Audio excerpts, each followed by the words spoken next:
Well, good evening, everyone. And I am seeing, it's like I love seeing your faces. I see two beautiful female scientists. I just know it, potentially some astrophysicists. So, Geeta, and I'm not sure of your name, but lovely to see you guys. Oh, there's another one. Look at all these fantastic female scientists that are on board with me today.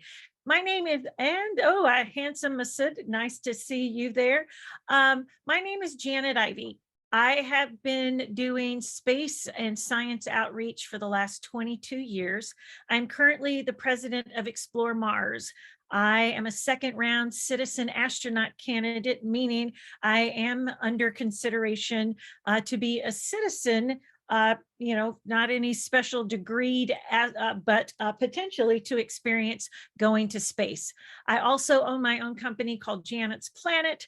And so that's been kind of like doing outreach around the globe. So regularly I am meeting with students, much like yourselves, and kind of really encouraging you guys to think about in the next 20 to 30 years, the space industry is going to be $1 trillion business, not a billion, but $1 trillion, maybe even a couple of $1 trillion business.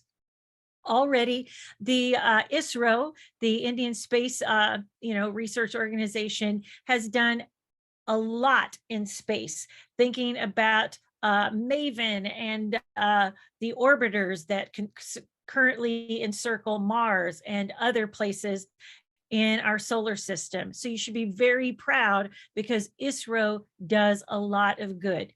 Currently, we are looking at going back to the moon. So I want to play you a video. If you were following along at all, back in August, there was the potentiality for the launch of the Space Launch System, which is called the SLS. You would think they could come up with a better name. It's like something like better than Space Launch System, but it does have the Orion capsule. So I'm going to play a video that's an animation of basically what we're looking to do. And then we're going to have a conversation about what that could be, what that could mean to your generation. And so let me share this with you and we will go from there. So I want to go to full screen here and take a listen. I'll make sure it's loud enough for everybody, and then we'll discuss, and I'll mention some other things that I think might get you excited about space. Yes. Between 1968 and 1972, America launched 9 human missions to the moon, 6 of which successfully touched down, allowing 12 men to walk the lunar surface. NASA's next chapter of lunar exploration, called Artemis, has the task of not just going to the moon to create a long-term human presence on and around it, but also to prepare for ever more complex human missions to Mars. In short, everything we must be able to do here, we must first do here. So, what will an Artemis mission look like? Everything is designed and tested with our most important element in mind, the astronauts. This is their deep space, human-rated spacecraft called Orion, built in 3 parts. The crew module, where up to 4 astronauts will live and work throughout the flight. A service module with life support systems for the crew and its own engine and fuel reserves. And a launch abort system with engines capable of pulling the crew module to safety during launch. To accomplish the task of launching our crew and heavy payload, NASA is building a Space Launch System comprising of a cargo hold, an exploration upper stage, a massive core stage, and 2 extended solid rocket boosters. Altogether, this is the world's most powerful rocket, and it exceeds the legendary Saturn V of the Apollo era in numerous ways. Sitting on the launch pad, the entire rocket weighs just over 6 million pounds, 5.2 million of which is just the fuel. Once ignited, there was no stopping. RS-25 engines in the rocket booster come to life, thundering our crew up. 2 minutes after ignition, solid rocket boosters are spent. 8 minutes after launch, the core stage is completed and separated. The upper stage fires briefly, releasing Orion into a parking orbit around the Earth. Here, the crew reconfigure the spacecraft and check systems to confirm everything is ready for deep space travel. With a go from mission control, the crew reignites the exploration upper stage engines to leave Earth entirely. The exact timing of this maneuver is critical to reach a speed that can escape Earth's gravitational pull, but also that Orion that will intersect the moon with days later. Once this burn is complete, the upper stage is jettisoned, and the crew aboard Orion goes through several days to avoid all that awaits them. Approaching the moon, we see the fundamental difference between Artemis and Apollo. Instead of requiring Orion lunar command module or to carry a constrained mission, the Artemis missions will take advantage of a different approach, pre-staging. Everything needed for lunar missions will be positioned in advance by commercial and international partners. This includes rovers, science experiments, and human-rated systems on the surface. But it also includes a dedicated lunar station in orbit around the moon called Gateway. Here at the station, we can pre-stage a robust lunar lander and establish a strong community. I want to pause right here because this is one of the things that, again, many nations have signed what we're calling the Artemis Accords. And the Gateway is going to be somewhat like the International Space Station, where it's like multiple partners can join. It's supposed to be open source so that as the Gateway gets built out, is that what's that, Sim? So that it's like you could, different agencies, different countries around the world would all have a way to dock with the Gateway and then do their lunar mission. So something to think about. Designed with open standards, the Gateway can be expanded as new missions and partnerships develop, allowing multiple human missions on the moon at any time and enabling ongoing science to be conducted even between human missions. The Gateway is also capable of adjusting its orbit to allow access to every part of the moon, something the Apollo missions could not do. But the real key in this approach is placing Gateway in a unique polar orbit to perfect the maneuvers needed for Mars missions. And with the growing list of commercial and international opportunities, Gateway is the ideal hub between Earth and all that lies beyond. Returning to our crew as they approach Gateway, the Orion must match the elliptical orbit of the station in order to successfully dock. Once on board, pre-selected crew members transferred to the lunar lander, while those assigned to Gateway remain on station. The lunar lander system itself is built for 3 unique steps: descending from the halo orbit of Gateway down to a low lunar orbit, descending from low lunar orbit to the surface, and once the lunar mission is completed. Now, here's what's interesting. Currently with NASA, Elon Musk has previously been told that he will be landing his kind of Starship One on the moon. But the problem really is the moon has no atmosphere, young people.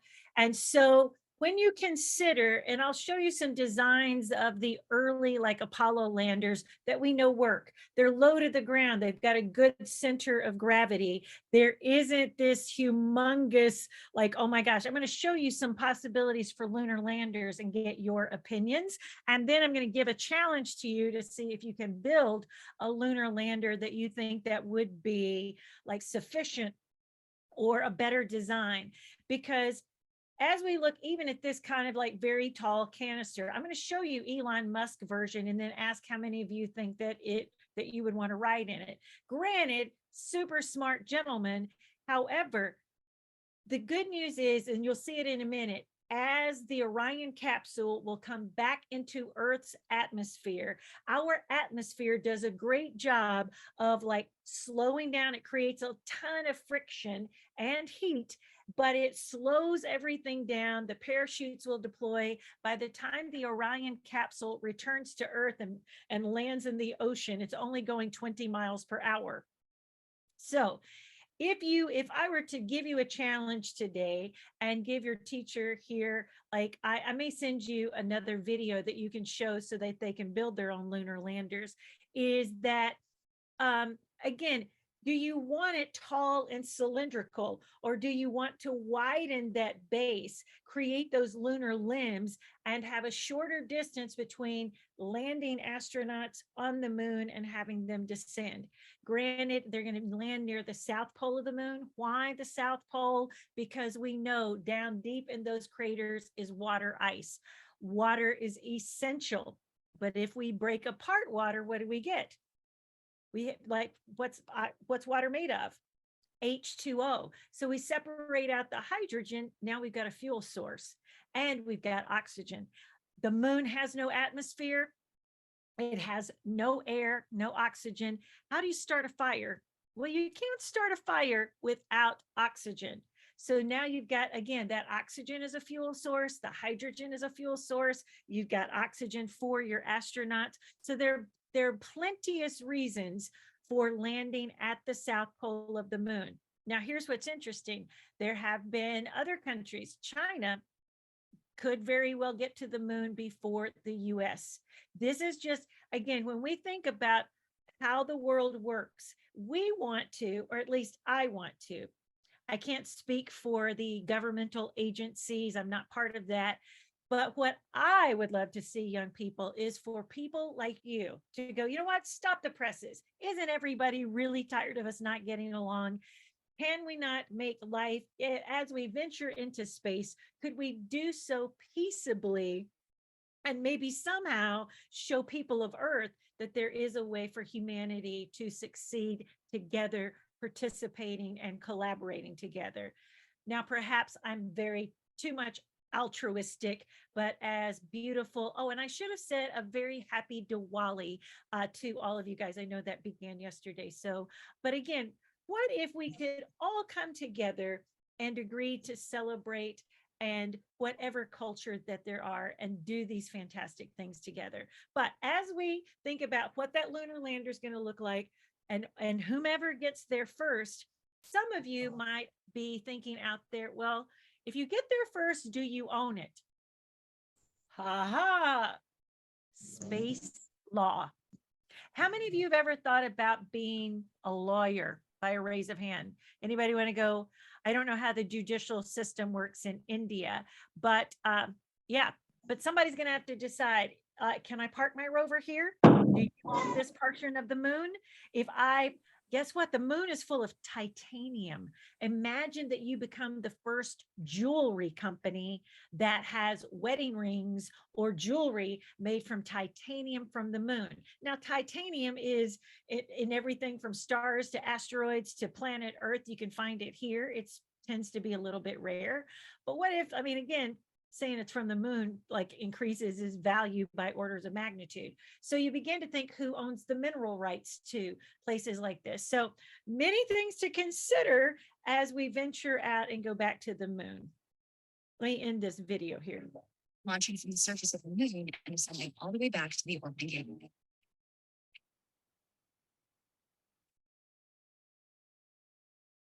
Once back aboard the Orion spacecraft and undocked from the gateway, the crew fire their engine once to bring out the orbit. And fling the spacecraft around the moon, placing it on multi-day trajectory back towards Earth. As they near the end of this journey, the service module is released. The module is oriented to heat shield first. Entering Earth's atmosphere at 25,000 miles per hour, the friction air slows Orion considerably, while also subjecting it to temperatures of 5,000 degrees. With the Orion now at just 300 miles per hour, a series of parachutes uniquely tested and produced for this moment deployed, accelerating the craft to just 20 miles per hour with splashdown. With each successful mission, Artemis ushers in the next wave of men and women to explore our moon. And crew, like together, we're ready to go. And guys, the very kind of like logo for Artemis, that red stripe isn't just the pathway from Earth to the moon. It's kind of like going to the moon so that we can venture onto Mars. So before Hi, ma'am. Hi there, how are you? I am fine, ma'am. What is your question, love? My name is Sheikh Husna. I am studying class 6. How long will Artemis take to reach the moon? Okay, so we're hoping to launch on November 14th, and it won't be with crew So there will be no people on it. And it will be for about 40 days. And this is to test the spacecraft. The reason that we do it, we want to test the rocket. We want to test all the systems. So they actually have, and I'll show a video here in a moment of this, they actually have some dummy robots on the Artemis 1, and it's rigged with all of these sensors so that they can know how much radiation did they experience. This particular Orion spacecraft is going to go further than any human like rated spacecraft has ever gone before. It's not only going to encircle the moon, it's going to go about probably, like, I'm trying to think, about 60,000 kilometers further than we've ever been. And again, to test out radiation levels. And if all goes well, it's going to take about, like I said, about 40 to 45 days to do all of the tests. The reason it's going to go around Earth in that parking orbit is to test all the systems. Once everything's a go, they will launch on out to the moon. And what they're really going to do is keep orbiting the moon. They're going to be looking, is there any better landing space site than what we've already determined for that South Pole? Are all the systems working? And then by Artemis 2, which should happen in 2023, Artemis 3, 4, and 5, they're already building out all of those Orion spacecrafts for that. The real goal here is, can we live on another celestial body? That's the real thing. We humans love to explore and discover. And so the real thing is, can we go? Can it be of benefit? Is there something we could invent that we need for being on the moon, like a spacesuit that protects people from radiation, might cure a form of how chemo is treated for cancer here on Earth? Or how do we feed people on the moon? If we figure out how to grow plants in the moon's regolith, which is really kind of like sharp and nearly kind of like glass-like, because it's just shards of rocks that have pelted the moon for thousands and thousands of years. If we can figure out how to grow food in one of the most harsh environments, we may just have solved food scarcity here on Earth. So that's how long we're going and why we're going. But I see other questions and I want to get to those. Yeah. The Earth has gravitational force, but moon doesn't. Why? Right. So the moon doesn't. So that is like, so we have to consider, what, with no atmosphere, no oxygen, no water.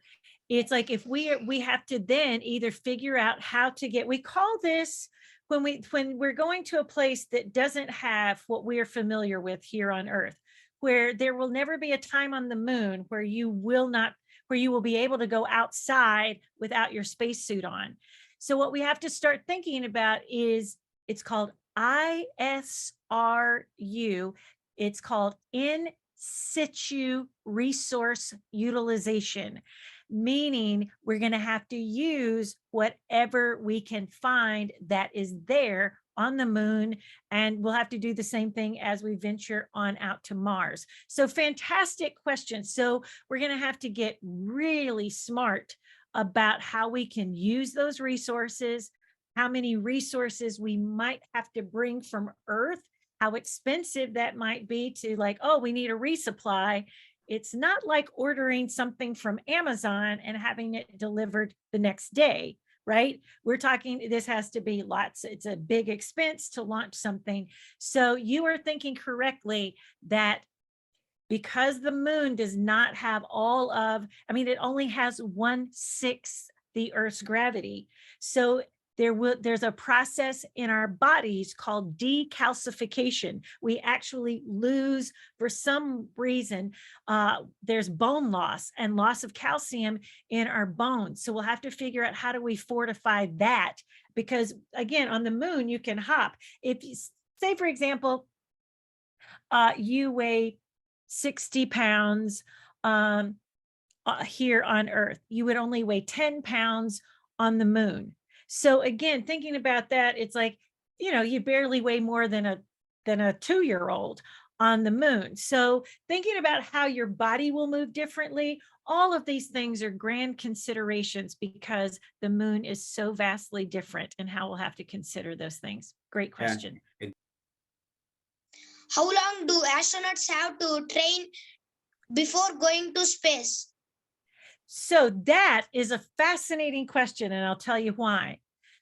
Prior to the last couple of years with commercial space companies like Jeff Bezos, or like with Blue Origin or SpaceX or Axiom, recently there's a space company here in America named Axiom, and 4 very, very wealthy men like paid their way to go all the way to the International Space Station. Now, they were in space. They went to the ISS. They spent, I believe, almost a month there, and they were doing science, and they were going to come back and make sure that what they had done on the International Space Station would get communicated to kids around the world. Now, they only trained, for a few months. Same thing for the folks with Inspiration 4.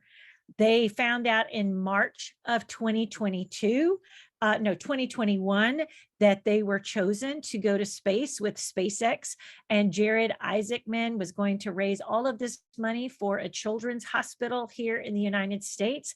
And so they trained for about 6 months. It was intense, but normally, say for maybe a NASA astronaut or an astronaut through ISRO, or somebody from Japan or Australia or Canada, you might have to apply to be an astronaut 4 or 5 times.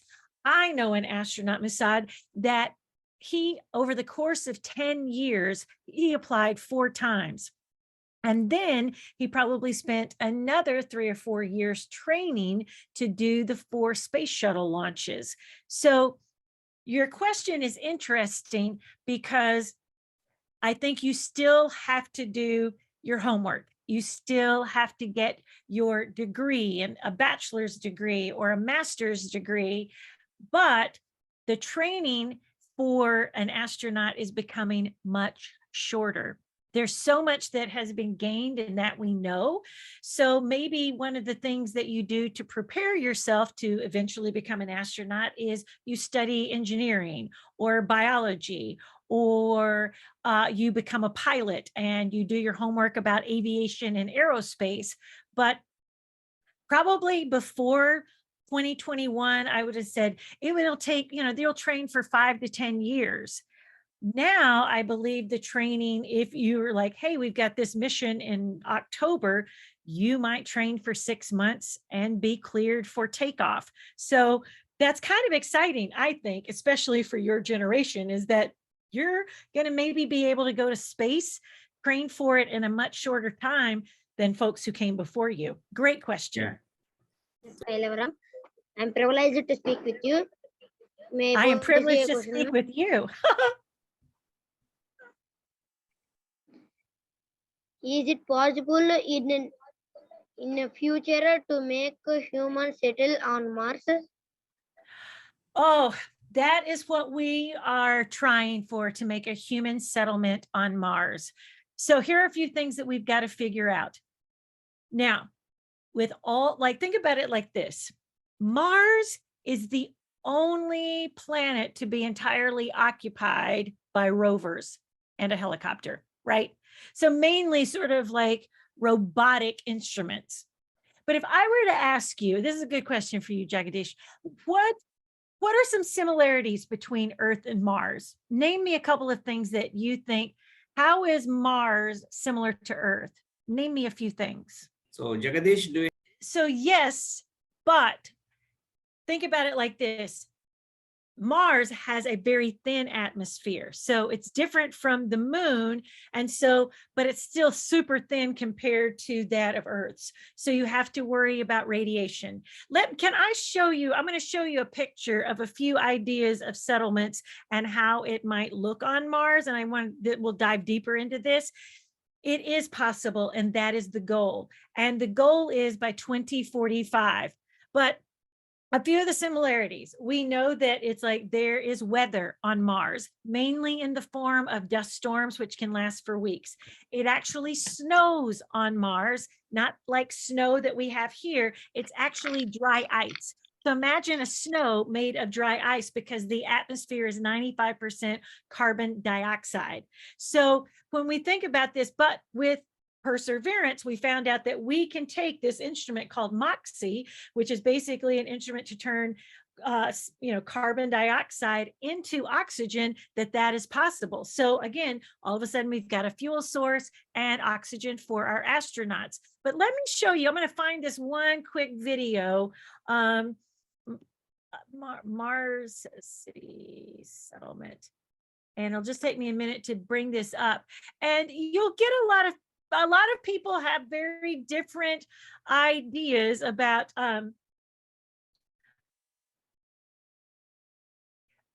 whether or not we should build on Mars. Let me ask you guys that. Do you think we should go to Mars? One of the things we always get argued with at Explore Mars is like, hey, Janet, there are too many problems here on Earth. Shouldn't we be thinking about how we should do better here on Earth? And while I really understand that, I understand that argument, but again, we can find out more about, like, again, why did Mars go the way that it did? Why did it degrade? At some point there would have been life there, because it's like it's a rusty planet, and the only way that you can have rust is if you once had water. So let me show this quick video, and this will answer some of these questions. And I won't play all of it, but it will just kind of get through. Style deserts to lonely islands and the highest mountains, wherever there is space to expand into, humans do so. So it's surprising that we're already making preparations to set foot on Mars to create the first permanent colony outside of Earth, maybe even terraform another planet and turn it into a blue home. But wait, before we can get to the nice future stuff, we first have to complete the second phase of colonization, creating a semi-permanent outpost to prepare the ground for a larger human presence. But doing so will be gruesome. I'll The send, first major challenge. I'll send your teacher the link to this video. I'll put it in the chat for everybody. But one of the things is solar power. Sure, we can use solar power on Mars, but when there's a dust storm, sometimes it can cover up the solar panels. So how else will you heat and get energy for the planet?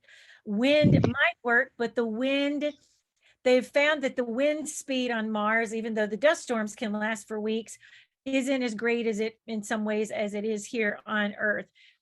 So the atmosphere is different. It's like we'll have to, I'm going to kind of turn this down because I've seen this video so many times before, but we'll have to live in these cylindrical things because you can pressurize things that are cylindrical in shape much better than you can something rectangle or square. So again, and most of all, we'll have to live underground. I'm going to show you one other picture. A friend of mine named Alfredo Munoz with Abibu Studios is already planning these cities on Mars. And it's beautiful, like you would want to live there. I'll show you some pictures here. But when we do so, we're going to have to look at it for how long that will take, and it could take hundreds of years. So he imagines building into the kind of like sides of these mountains. And why that? Because we're really, again, humans will be devastated by radiation on the moon or Mars. So we got to think about, in some ways on the moon and Mars, we'll live somewhat underground or inside old lava tubes. And he envisions these are the solar panels we might have. And he says that he wants to create like these windows, looking out at Mars, but still with some comforts of planet Earth. And so being able to grow plants from the insides of these structures, how will we do that?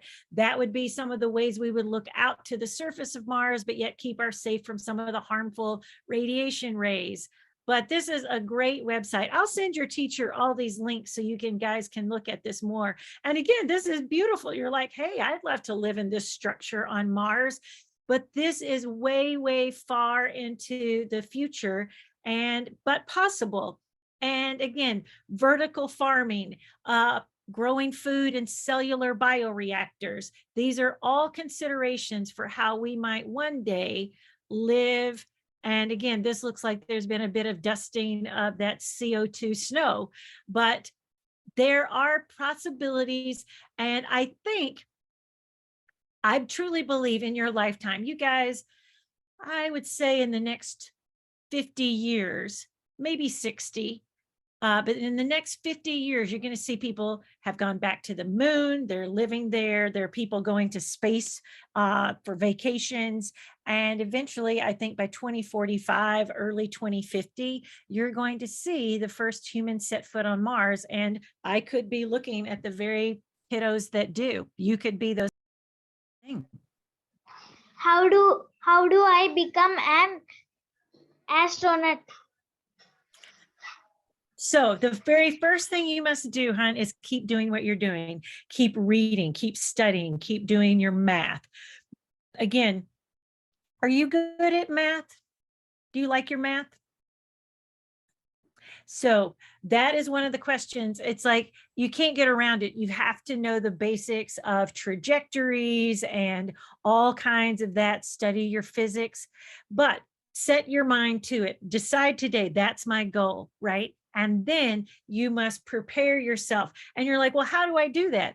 Do you know now? And it's like when I hear of contests like this globally, I will certainly get back to you.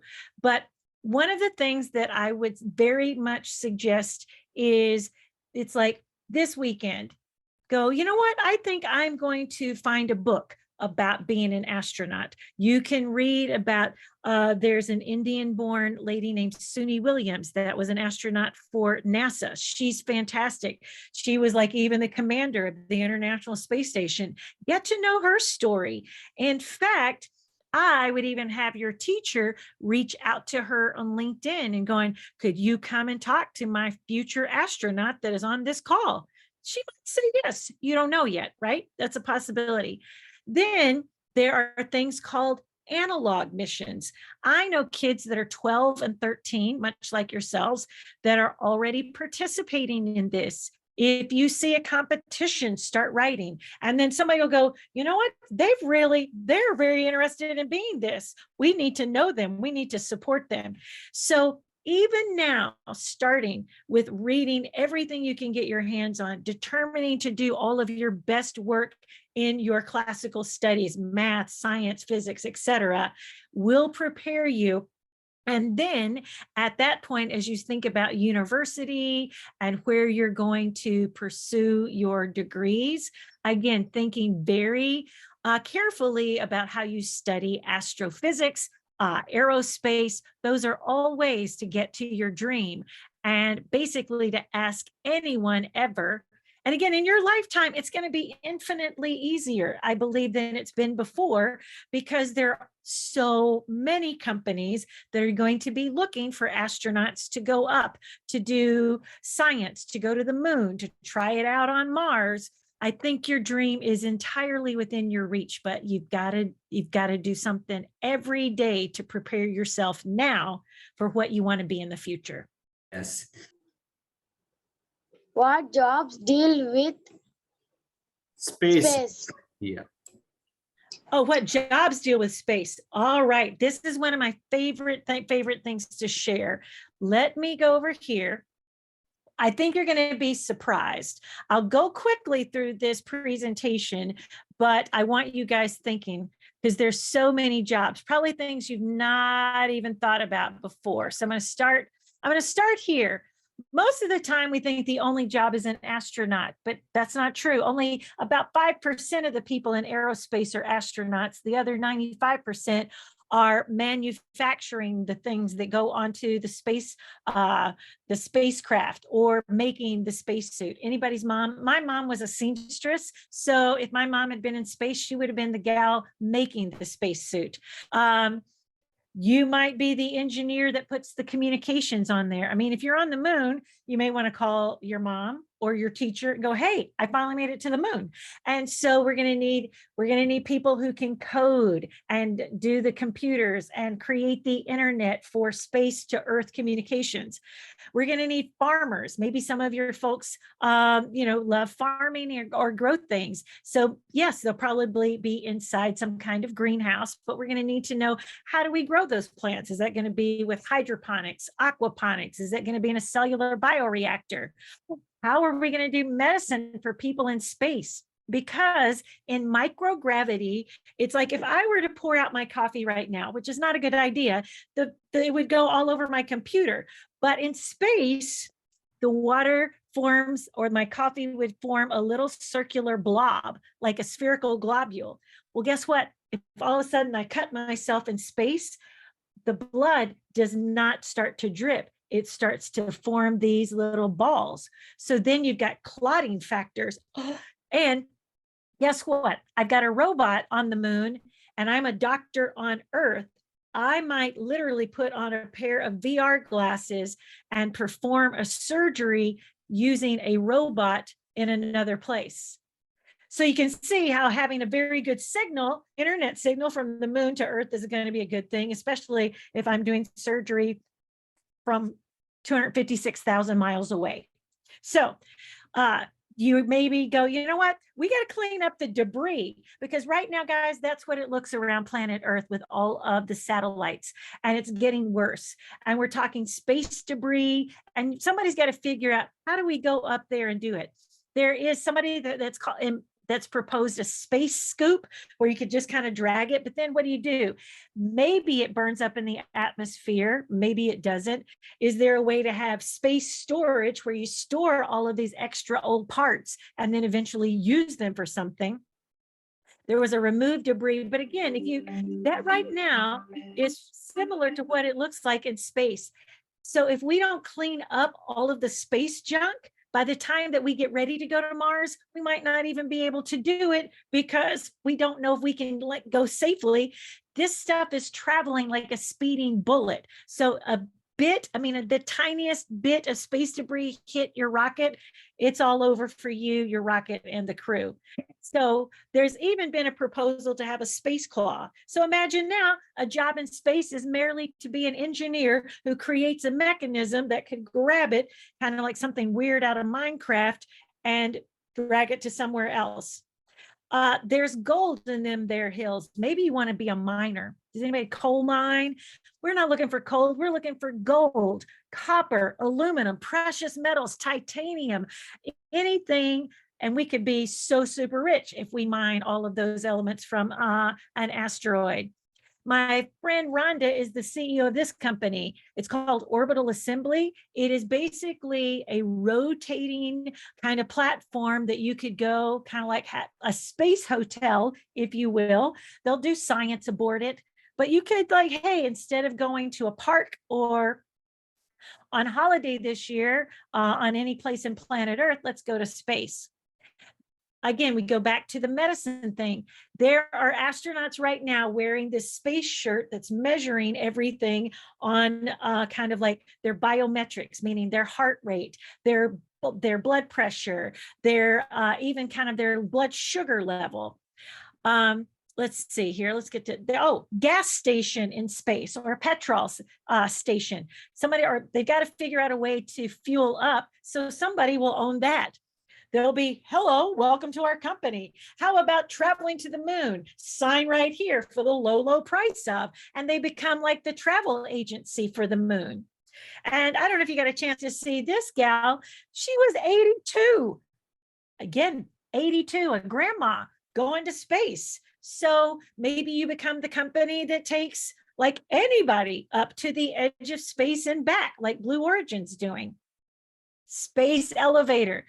It sounds ridiculous, but all you have to do is go to YouTube and look up space elevator, and it would be much cheaper. It would take about 8 days to go up to the edge of space, have a little bit of a look around, And then about 8 days back, you would be like riding in a train car. So imagine, and again, it's like if you're just going up and down, we could kind of figure out some air pressure mechanism, super cheap, much more cheap and carbon friendly than launching a rocket every time. So space elevator. Maybe you're going to do all the coding so you can satellite image and make sure everybody's behaving well in space. There's like human travel within the next 100 years. Space law, order in the court on the moon. I want to park my rover there. No, I own the mineral rights over here. A group of very smart, compassionate people are going to have to think about how those are. I mean, because if you live on the moon, you're born on the moon, you live on Mars, you're born on Mars. Are you a citizen of Earth anymore? Or does your passport now say you are a citizen of the moon? And what rights do you have? If you're born on the moon or Mars, can you even travel back to Earth because your bones didn't grow in 1G? Maybe you'll only be able to ever Zoom with any of your great grandparents or great aunts and uncles, because I'd love to visit, I'd love to meet you in person, but my body won't withstand the gravity of Earth. There may be, who's going to produce the first reality show?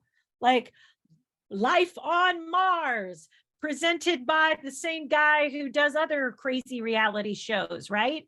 Somebody's going to do it. Again, space entertainment's become big business. How about what kind of luggage are you going to take? Oh, you make luggage? How about those beautiful sari scarves that you make? What if you make one that's impervious to radiation and I can wrap myself inside this beautiful scarf that I know that you guys make in India? And yeah, that's the thing I need to make sure I take to the moon or Mars. Architects, somebody's got to know how to design and create spaces. We're going to need, like I said, medicine. Right now, you can send your DNA to the moon. It's going to sit in a little box, like the kind of like Wikipedia of humanity sitting there on the moon. And you know how much it costs? $99 US to send your DNA. And it sounds like a crazy concept, but a lot of people are paying to do it.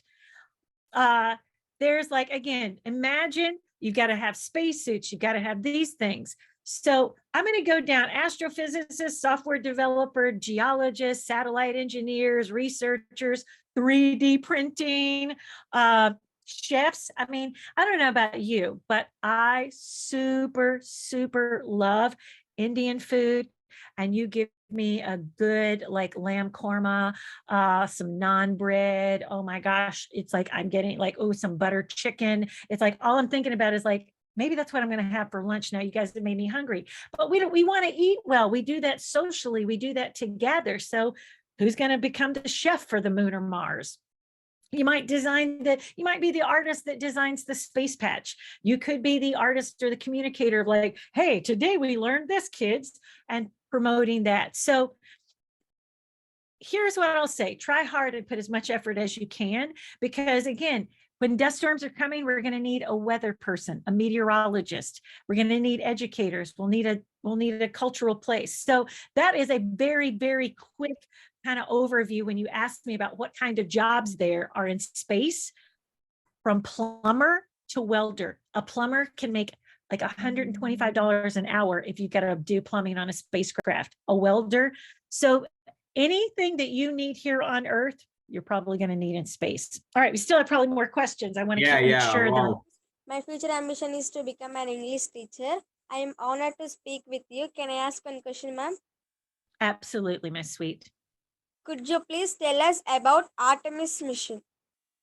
So the Artemis mission is all about going back to the moon. And this coming December, it will be 50 years since the last man on the moon, astronaut Gene Cernan, walked there.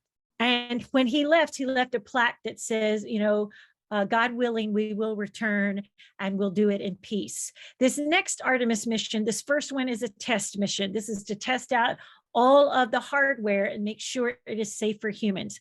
And then when humans finally go back, there will be the first woman, the first person of color to step on the moon. And that is exciting to me, not only as a female, but I'm sure to know that it's like somebody that could look not just like 12 guys, but truly so much representation is going to happen. From there, while humans are doing research and figuring out if we can live sustainably, what they're going to be doing is practicing sort of doing a dry run for what a mission to Mars would be like. So in a sense, Artemis isn't just going back to the moon. Apollo proved that we could do it. Remember that Apollo had a sister. Their name was Artemis, goddess of the moon. And so this whole new mission is really going to be about women being astronauts on the moon, other people, people of color being on the moon, and using the moon as the training ground for how, kind of like a testing, kind of beta testing site for how we might operate on Mars. Now, the moon and Mars are very different atmospherically, so there are considerations there. It's like, and one of the things really smart people are asking is, can this technology we're building for the moon have applications for going to Mars? And why are we doing it? Again, we go back to, isn't it fun to think that with every moment of science, and I think that we would all agree, science doesn't always get it right. What we believe today could change at midnight or tomorrow morning because of something new that you discover. So to me, science is this grand adventure. Math is really pretty concrete. You learn the Fibonacci sequence, you learn E equals MC squared. Those things are pretty, that's pretty concrete. But science is this ever evolving kind of language of information. And so as we go there, what we might find out by going to the moon and Mars all together with universal global partners is that, well, geez, we can all work together. Wow, gee, we have this perfect blue ball, the third rock from the sun. Perhaps we should get back there, take really good care of it, because I love walking outside barefoot, petting my puppy and breathing fresh air. What if all of this exploration turns our eyes all the way back around and going, that's where the good stuff is? And we have made a mockery thinking that we can continually not recycle, not take care of the planet, and somehow still keep living here sustainably.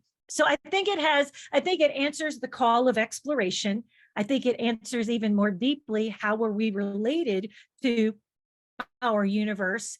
And then I think it could answer if we come up with technologies that work for the most harsh environments, that they might also work for the most harsh environments here. My hope is that whatever we do out there benefits us as all of humanity. What a lovely question, Lakshmi. Thank you for that. I have a question actually, right from the childhood, my childhood, I think this question has been lingering in my mind. So this universe is a huge, I think, is there any Earth-like planet in this universe? This is the question actually has been lingering right from my childhood.